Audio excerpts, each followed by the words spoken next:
What is this thing you give birth to? Darius snapped in anger as he looked at the newborn baby his wife, Amara, had just delivered. Amara was the most beautiful woman and the dream of every man in the village of Dinara. As a young woman ready for marriage, every man in Dinara wanted her to be their wife because she was not only physically beautiful but also had a good character and excellent home training. For most men interested in marrying Amara, one of the reasons was to have a beautiful daughter who could be a likeness of her mother. Among all the men who wanted to marry Amara, she chose Darius because he was a brave man who knew what he wanted and was deeply in love with her. Amara and Darius got married, and their marriage was going well. Amara conceived after a year of marriage, and Darius's joy knew no bounds when he found out that Amara was pregnant with a baby girl. "I am so happy to have her. I mean, she will look so much like you," he would tell Amara in happiness. Aside from Darius, everyone in the village wanted to know what Amara's baby would look like. Many speculated that she would be even more beautiful than her mother. On the fateful night, Amara went into labor. The villagers gathered around the hut where she was giving birth, waiting for her to bring her child into the world. The midwives, experienced and skilled, had gathered in Amara's house to assist with the delivery. As the labor progressed, the midwives encouraged Amara with kind words and gentle touches. Hours passed, and finally, the moment arrived. With one last push, Amara brought her baby into the world. As the midwife quickly took the child to clean and examine her, there was a sudden silence in the room. Each of them was stunned and shocked.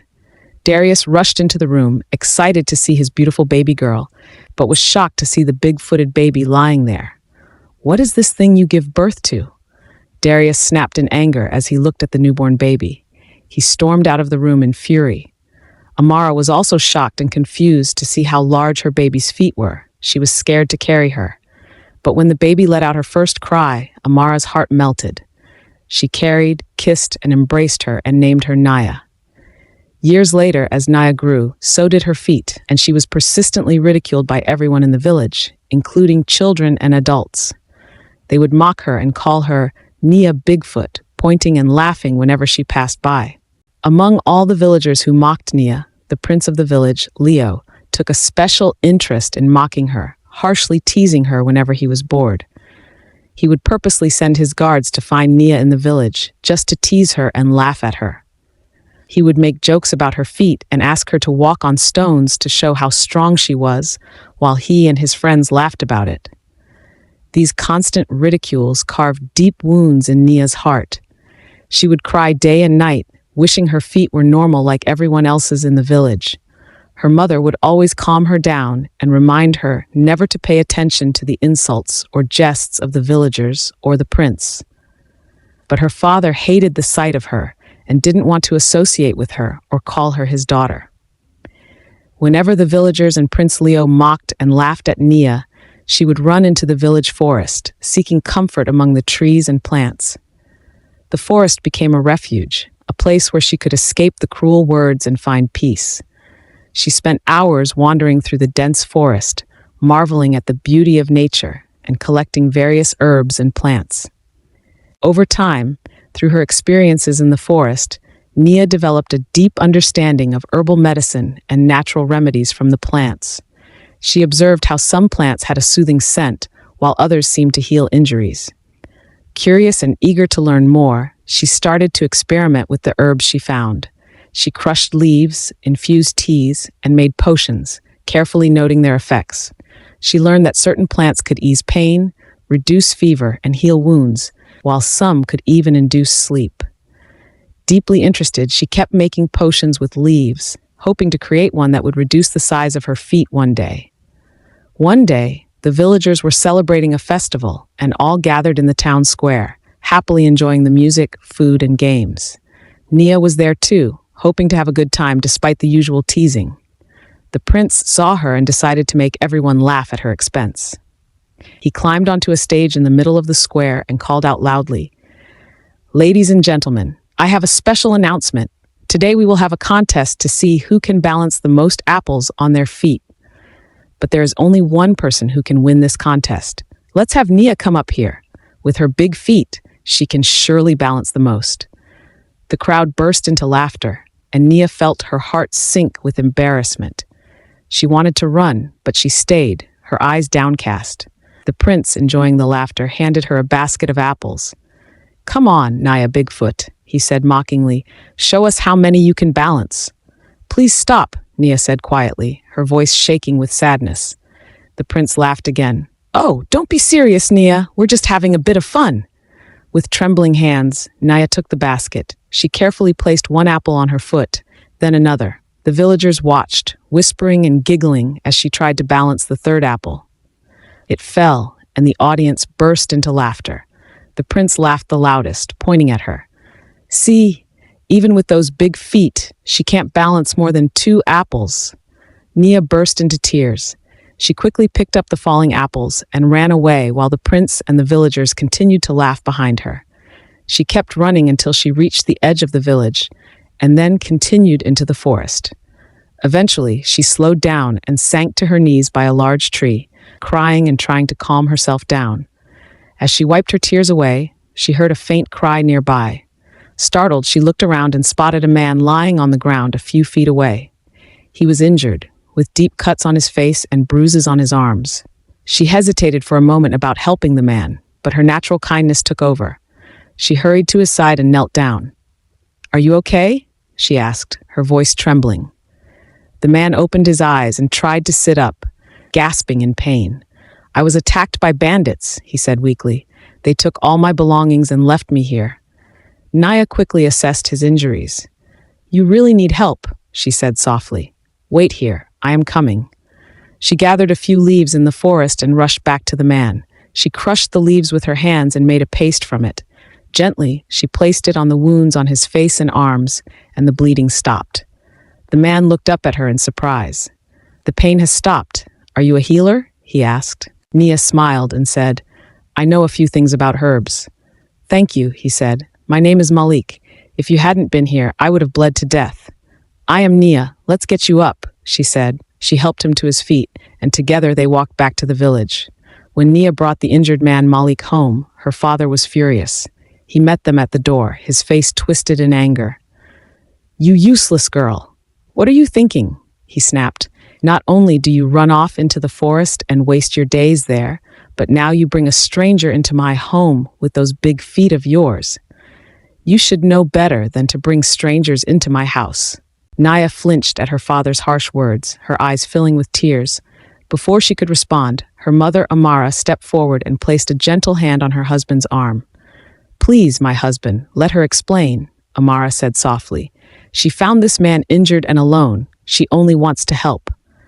"Fine," he said grudgingly, "but he's not staying inside my house. He will only stay in the barn where the pigs are. It is only for 1 week, that's all." Nia nodded gratefully and helped Malik to the barn, making sure he was comfortable there. She helped him with food and water, and he thanked her repeatedly, deeply touched by her kindness. Over the week, Malik slowly recovered, and Nia visited him every day, bringing him herbal remedies and tending to his wounds. With all of Nia's care, Malik began to feel stronger. The wound healed, but it left a large scar on his face, making him look even less presentable. As Malik's week in the barn came to an end, he moved out of Nia's home and found a small place to stay in the village. He also got a job in a pigsty, where he looked after pigs. Malik became Nia's only friend, someone who saw her for who she truly was, and not just the girl with the big feet. Days turned into weeks, and the villagers began to notice the friendship between Nia and Malik. They often saw them together, walking through the village or gathering herbs in the forest. The villagers, and even Prince Leo, continued to insult Nia even more. They whispered behind their backs, mocking her for being friends with a man who was not only ugly, with a hideous scar on his face, but also worked in a pigsty to earn a living. One day, as Nia and Malik were walking through the village, they overheard some villagers talking. "Look at them," one woman sneered. "Nia with those big feet and that scarred man from the pigsty. They make quite a couple, don't they?" Another man laughed and added, "Of course they do. Maybe she thinks one day her knowledge of herbs will magically remove the ugly scar on his face." Just then, the prince, who was standing nearby, couldn't resist joining in the jest. He said, "Who else will she be with? She has finally found her type." He walked up to Nia and Malik and said, "Nia, why don't you like good things for yourself? Of all the villagers, you chose to be with this type of man." He laughed. "Oh, I forgot. It's obvious he's the only one who can be with you because you both complement each other." Nia felt her heart ache at his cruel words, but she quietly turned to Malik, who equally looked hurt and sad, and said to him, "Let's go." As they walked away, Malik sighed and said, "I'm sorry, Nia. Maybe it's better if we don't spend so much time together." "No, please don't listen to them," she insisted. "I don't care what they say. None of them wanted to be friends with me or associate with me until you came. Why is it now who I'm friends with?" Malik smiled. "Thank you," he said. "Your friendship means more to me than anything. I wonder how I would have coped in this village if you weren't here." "Well, we are here for each other," Nia said and smiled. "One day, we will both find partners who love us and accept us the way we are." One day, a severe illness struck the village. The village water supply was contaminated, and many villagers fell sick, including the king. The popular village healer, who was known to treat anything, couldn't find a cure for this sickness, and panic spread through the community as people began to die. Desperately, the villagers, including the king, turned to Nia for help. "No, I don't care. Let them all get sick. Why should I help them? Have they forgotten I am the same Nia they insulted and called names because of my big feet?" Nia said angrily when her mother told her the king needed her help. "My daughter, don't say that," her mother pleaded. "You must not repay evil with evil. You have a good heart. Don't let anyone take that away from you. Use the gift you have to do good. Maybe that's how God wants to turn things around for you." Nia's heart softened at her mother's kind words. "Mama, if not for you, I wouldn't agree," she said. "It's okay, my daughter. Every good deed has its reward," her mother said. "You know so much about herbs. Go find a cure." Nia nodded, determined to help. She and her mother worked hard, searching the forest for the best herbs and preparing remedies. Nia treated the sick, staying by their side day and night. Slowly, the villagers began to recover. The king regained his strength, thanks to Nia's herbal medicine, and in no time, everything was back to normal in the village. One hot afternoon, Nia was sleeping in her room when her mother suddenly rushed in to wake her. "Nia, Nia!" She tapped in excitement. "Wake up! Someone is here to see you," her mother said. "Who?" Nia asked, still sleepy. "Come and see," her mother said, running out in joy. Nia was still sleepy, but she was curious about what could make her mother this excited. Slowly, she walked out of the house and was surprised to see many villagers gathered around the house, including Malik. All of them were looking surprised with anticipation. Prince Leo was there too, by the corner of their hut. There were gifts of food, beautiful attires, jewels, and drinks. As Nia stepped out of her house, still confused about what was going on, Prince Leo walked up to her. He knelt down on one knee, presenting her with a ring and said, "Marry me." Everyone was shocked. Nia stood there with an indifferent expression, looking at the prince, who was still kneeling on one knee with a ring in his hand. The crowd was all ears, waiting for her response. Without saying a word, Nia slowly turned away from the prince and walked towards Malik, who was standing among the crowd. Malik had been watching everything with a sad face, feeling his heart sink.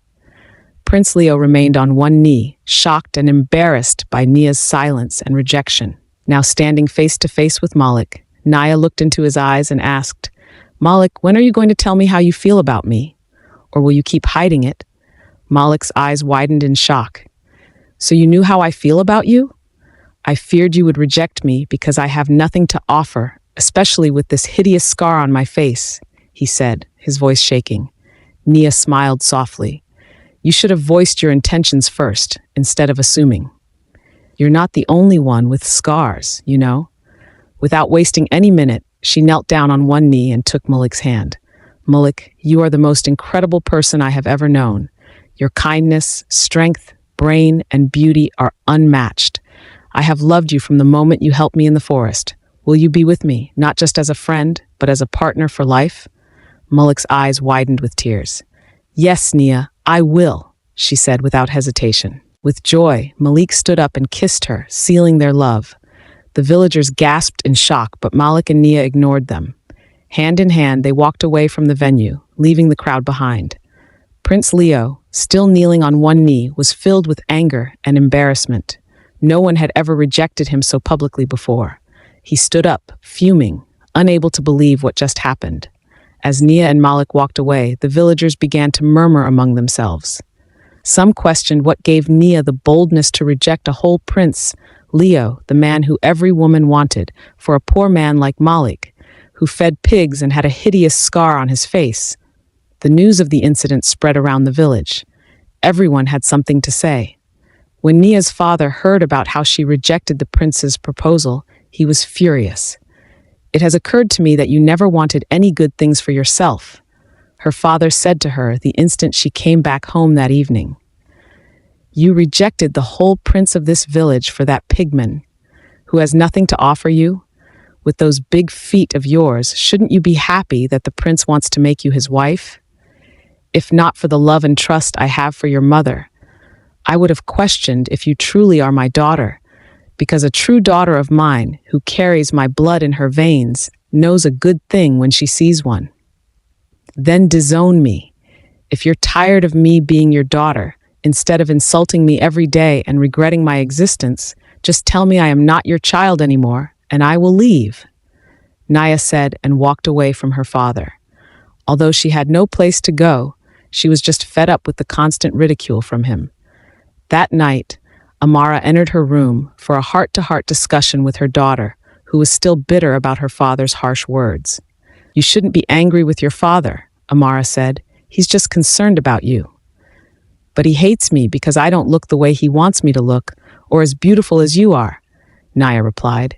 "He can say anything about my looks, but he shouldn't force or expect me to marry a man like Prince Leo, a man who ridicules me at every chance he gets."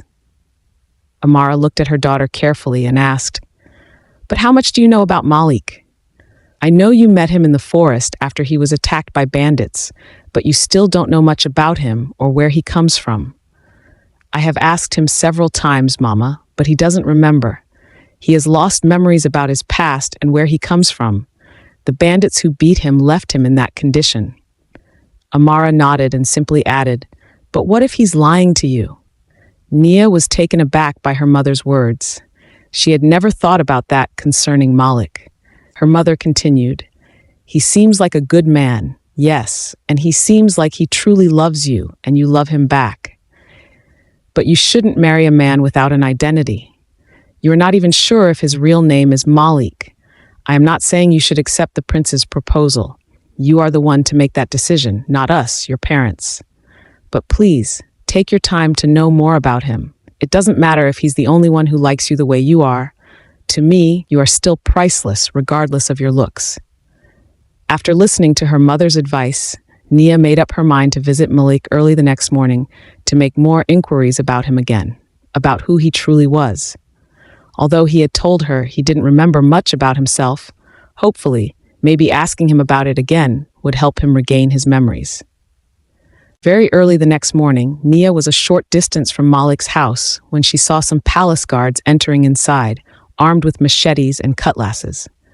A few seconds later, the guards dragged Malik out and took him away. Nia rushed to them, demanding what was going on, but the guards simply replied that it was the prince's command and took Malik away. Nia rushed to the palace, her heart pounding with a mix of fear and anger. When she arrived, she found Prince Leo in the middle of a lively discussion and celebration with his friends, laughing and drinking as if nothing was happening. Without thinking, she rushed in and asked him firmly, "Why did you send your guards to arrest Malik? He has done nothing wrong. You are doing this because I refuse your proposal, right?" The room fell silent as every eye turned to Nia. Prince Leo looked up at her, pretending to be surprised. "Nia, you shouldn't be so full of yourself," he said. "Arresting Malik has nothing to do with your rejection of my proposal." Nia, refusing to believe what he said, pressed, "Then why, Prince? Why did you have him arrested?" "Well, there has been a report of a traitor in the village, someone who is conspiring against the kingdom, especially since the village water source was contaminated. Malik is the only newcomer here. Nobody knows him, and nobody knows where he comes from. It is simply a matter of precaution." Naya's anger flared at his words. Precaution? Malik has done nothing wrong. He helped the people in this village. He's kind, loyal, and has never shown any sign of betrayal. That's just an excuse. Prince Leo's eyes flashed with anger, but he quickly masked it. I don't need to justify my actions to you, Nia, he said coldly. As the prince of this kingdom, it is my duty to protect this kingdom. Malik's background is suspicious. Until we know more about him, he will remain in the palace custody. And moreover, when did you start talking back to me?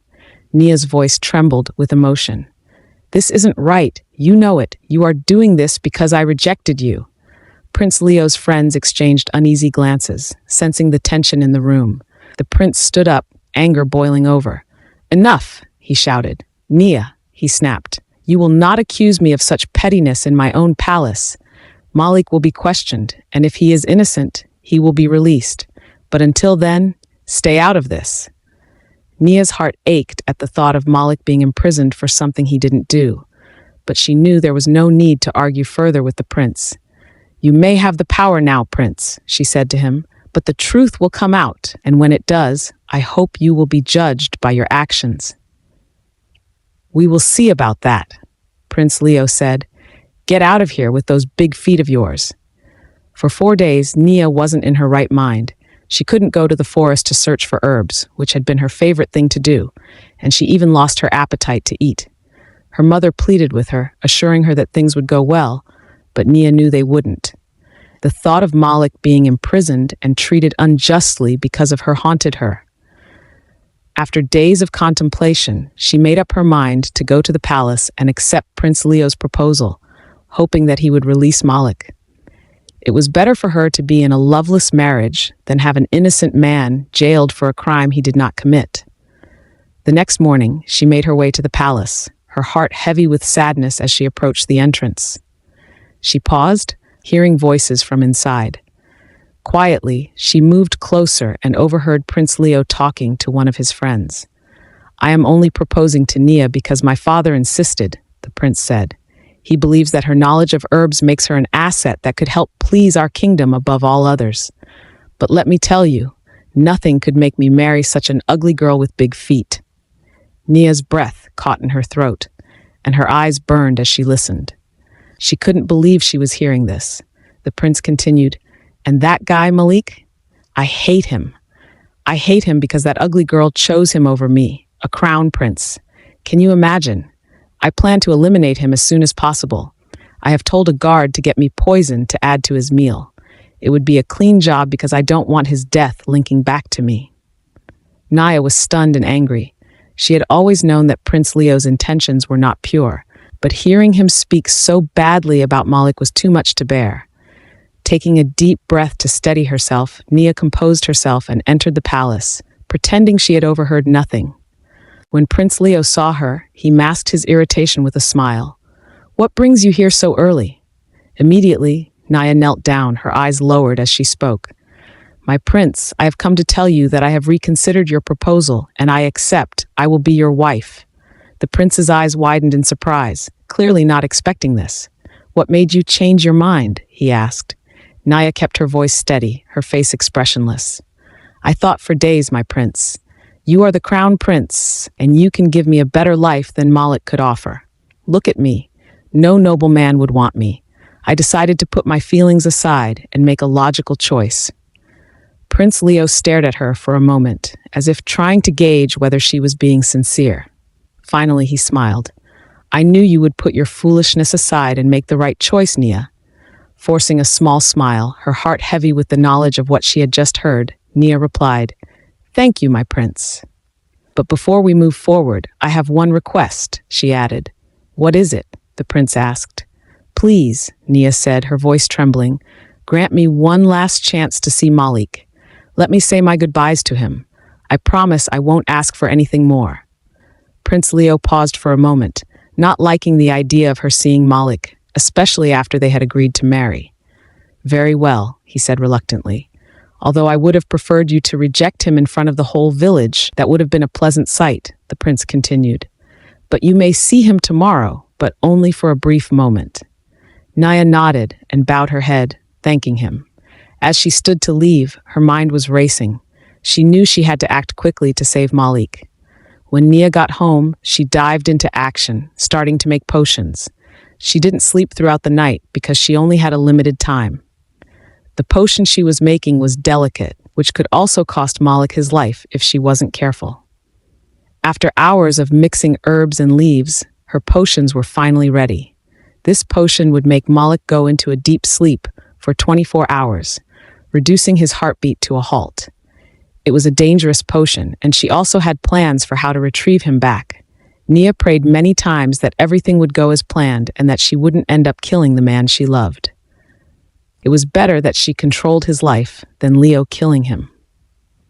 The next morning, just as Prince Leo had promised, Nia was granted permission to see Malik. When she entered the palace prison, Malik was so excited to see her. He held her dearly and kissed her, and without wasting time, Nia handed Malik the potion. She told him to trust her, that he should just drink it because the potion would make him look like he was dead. But she would revive him back to life in 24 hours. Without hesitation, Malik took the potion from Nia, declaring his trust in her. He drank the entire potion without a second thought. Immediately after Malik drank the potion, his heartbeat stopped and he dropped to the floor as if he were dead. Nia left the palace right away and ran back home so no one could suspect her. A few minutes later, the guard who was supposed to deliver Malik the poisoned food arrived. Upon entering and seeing Malik's lifeless body, the guard immediately went to alert the prince. The prince wasn't concerned at all. "Well, he made work easier for us. Go toss his body away in the forest," Prince Leo ordered. As the guards carried Malik's lifeless body to dump in the forest, one of the guards noticed a mark on Malik's neck. This mark wasn't a scar, it was a stamp he recognized very well. "What are you looking at?" the other guard asked. "It's nothing. Let's go," the guard who saw the mark replied. Once they were done and headed back to the village, the guard who had seen the stamp excused himself, told the other guard that he needed to go somewhere, and immediately rushed away.